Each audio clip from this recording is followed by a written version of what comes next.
Chop that thing for me. Chop that thing for me.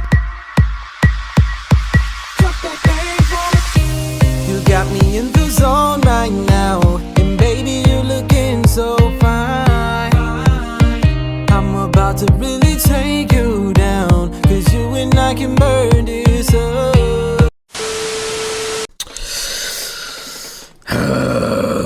Man, look, I try my hardest not to get angry anymore, because if you know me, you know that like back in the day, like 2 years ago, I was consistently raging and making, rage compilations on YouTube. Your boy was heated, but I've gotten over that. And also it, literally damn near gave me a heart condition, but that's a story for another time.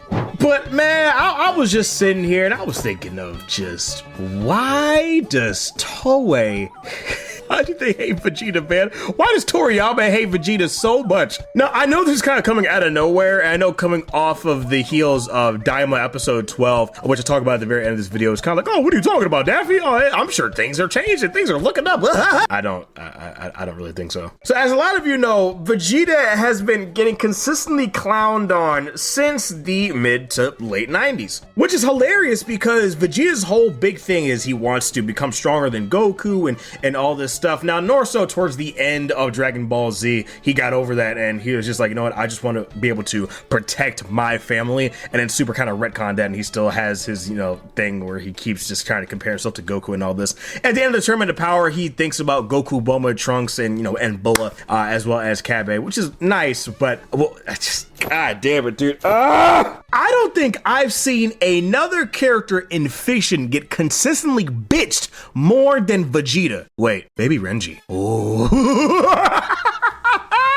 Baby Renji, baby. So here's the thing. With Goku and Vegeta's first fight, you look and Vegeta actually won that fight. As soon as Vegeta went to Ozaru, Goku was cooked. There was literally nothing Goku could have done. If it wasn't for the interference of Gohan, Krillin, and Yajirobe, Vegeta would have killed Goku. Like, that would have been it. Like, Vegeta took the spirit bomb that Goku launched him initially, and he was just like, oh shit, boy.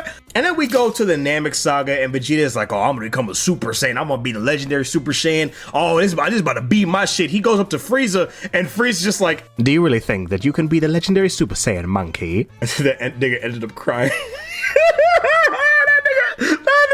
Bro, Frieza literally just whipped his PP out and smacked it on Vegeta's forehead, and he started crying, bro. That was the exact moment that Vegeta realized you was not him, bro. You are not him. Now, I'm not gonna clown Vegeta for, talking about why Kakarot needs to defeat Goku and all that. I think that was actually very well done on Akira Toriyama's part. I did like his development in the Cell Saga, where he didn't realize he was getting attached to Trunks, and then when Trunks actually ends up getting shot in the chest by Cell, he actually freaks out. I like that. I like the stuff in the Buu Saga as well, man. I love Majin Vegeta and him kind of at this crossroads where he's just like, I'm actually becoming a good man and a good husband, but I'm losing my identity. He's literally having an existential crisis. Like, this is foreign to me. He's basically having the equivalent of what Nolan was going through in Invincible. And so he tried to go down the darker path as well, and then ultimately when it came down to it, he couldn't do it. He killed these innocent people just to kind of prove his point to himself and Goku, but he didn't follow through with it. He gives his son a hug for the first time. Absolutely love that moment, man. And then we have the beautiful end to that, him saying, Kakarot, you are number one. What you fight for is more important and all that, but don't think I'm gonna stay behind. Love it.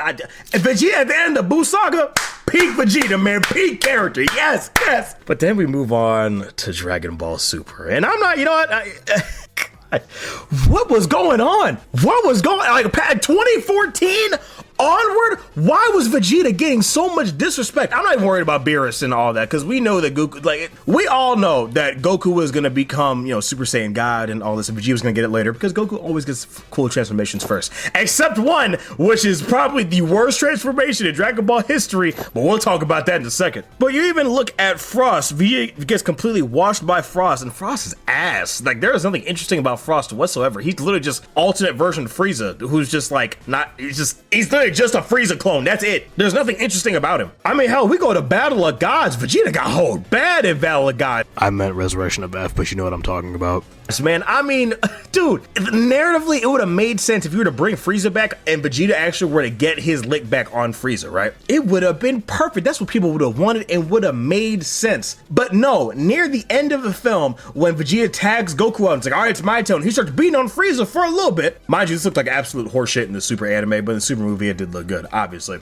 But then Frieza blows up Vegeta and the entire Earth and everybody dies. Then Whis has to rewind time, even though Vegeta didn't see this coming for some reason, which is very weird to me. I don't know. That whole movie was just some mid.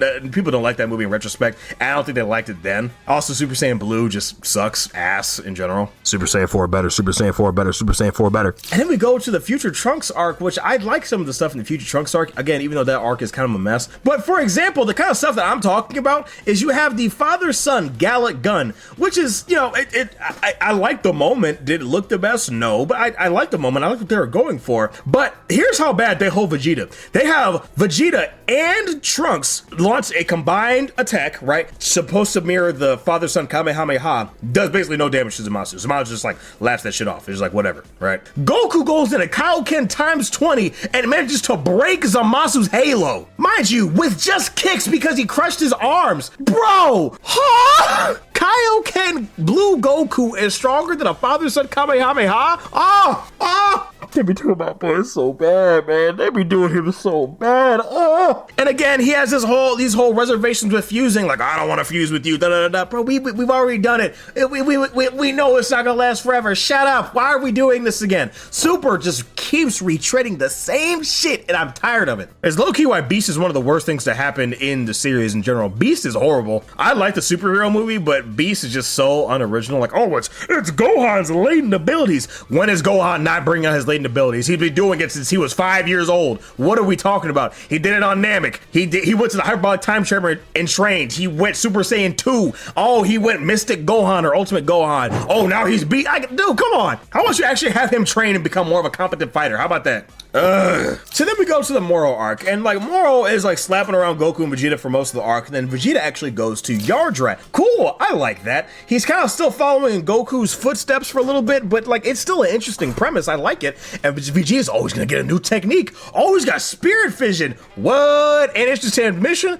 Okay, again, these are one thing that Goku already had, but Goku doesn't have spirit vision in his bag. What? That's what's up. Okay. Now, mind you, this is also following up when Vegeta actually goes to Namek and actually attempts to protect the Nameks and atone for the sins that he committed in the past. I like that moment. I liked it a lot, actually. Good character growth, good characterization by Toriyama and Toro. So then we go to the final confrontation with Moro, and it's Vegeta's turn after Moro just like completely no dips the Z fighters and, you know, knocks Gohan's teeth out of his mouth. That was so visceral, bro. He fucking put his hand through Goku's chest. Bro, that was crazy reading that. I mean, nobody thought anybody would die, but because, you know, it's Dragon Ball, it's not gonna happen, but you know. And then Vegeta's, you know, actually doing some work. He's actually getting the spirit vision done and everything, man. And then like Moro just absorbs 7-3 and it doesn't matter anymore. It's just stupid. It's just stupid as fuck, man. Now, yes, Vegeta was semi-instrumental in helping at the very end with spirit vision, but in the Granola arc, he doesn't use this move ever again. Spirit vision is just completely gone. And in the Granola arc, man, you know what? This is really the meat and potatoes what I'm going to talk about in this video. We have Vegeta wanting to go the route of like of a god of destruction, to forget everything and all that, to get true strength, whatever, right? Even though he's past this, even though he's literally thought about his wife and his children and his family multiple times over at this point, but he's like Beerus is like, bro, you want true strength, you have to earn it, man. You have to earn it. You have to let go of that guilt and all that, right? So we have that. So Vegeta ends up getting a new form, Ultra Ego. Oh boy, it looks neat. He's got purple hair. He had the earring for a little bit. Cool, sick, great. People are hyped to see just what this form would do. Why would it be any different from anything else? Because, you know, Dragon Ball and transformations horseshit. That's one thing I'm glad Daima's doing, is not relying overly on transformations and all that, because it started getting way out of whack in Super. But we have Ultra Ego, where Vegeta says the more damage he takes, the stronger he becomes. Here's the problem.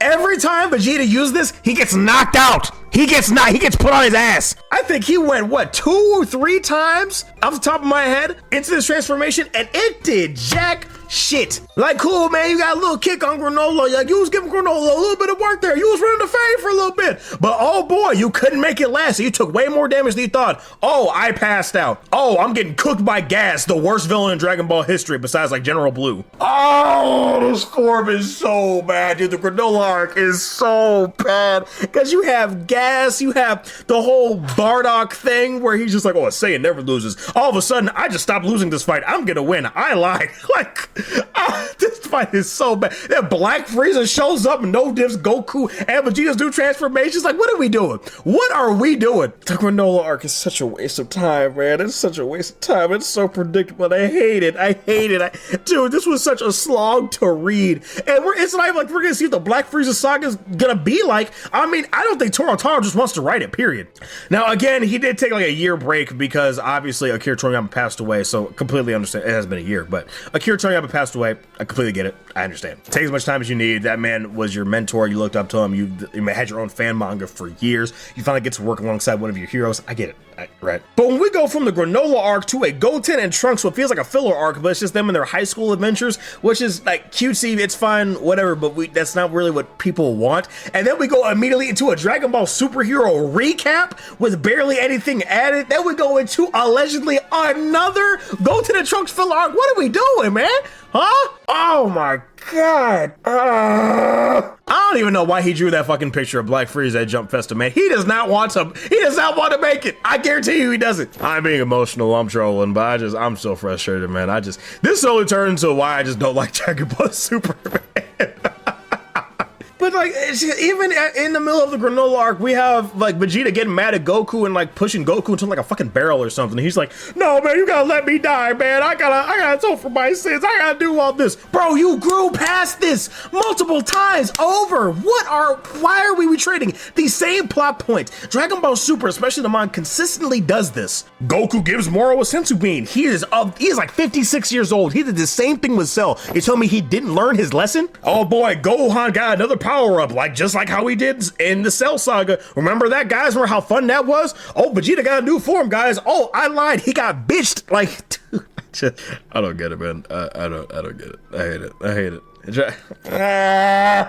Enough crying from me. Yeah, I'm really frustrated with how they treat Vegeta. Now, with episode 12 of Dragon Ball Daima, Vegeta in Super Saiyan 3, even though he's a kid, it would kind of been a little cool to see him as an adult do this, but Vegeta going Super Saiyan 3 and actually like low diffing Tamagami 2 was actually pretty cool. I liked it. Animation obviously looked great. Why he didn't do this in Battle of Gods, I have no idea. People have been making, I know why Akira Toriyama didn't think of it. He didn't want to do it. People are making headcanons of why Vegeta has never gone Super Saiyan 3 before. It's literally because Akira Toriyama just didn't want to. I mean, Piccolo, in the end of Superhero, Krillin had to remind him, hey, Piccolo, why don't you go giant again? And Piccolo was like, oh, I forgot I could do that. That's why Goku hasn't, like, touched anybody's head and read their mind again. You know what I mean? Like, I get so frustrated. The fact that Dragon Ball Daima, like, I wasn't feeling Daima at first, but I feel like it's actually finally hit its stride. We kind of like left the filler, not just the fights, but like just like kind of the interesting stuff, especially with Majin Buu, Majin Buu as well. I feel like it's finally getting its stride. It's actually like cooking up appropriately. I'm so frustrated, man. I hope Vegeta gets to do a little more, especially in Daima. I hope he's not consistently in Goku's shadow. Throw Ultra Ego in the trash. That transformation doesn't even be in the canon at all. I hope they never reference it ever again. Throw Beast in the trash as well. Looks cool, but you know, unoriginal and just sucks. He did two things in the movie. But yeah, let me know down in the comments below what you guys think, man. I don't even have anything for this. Goodbye.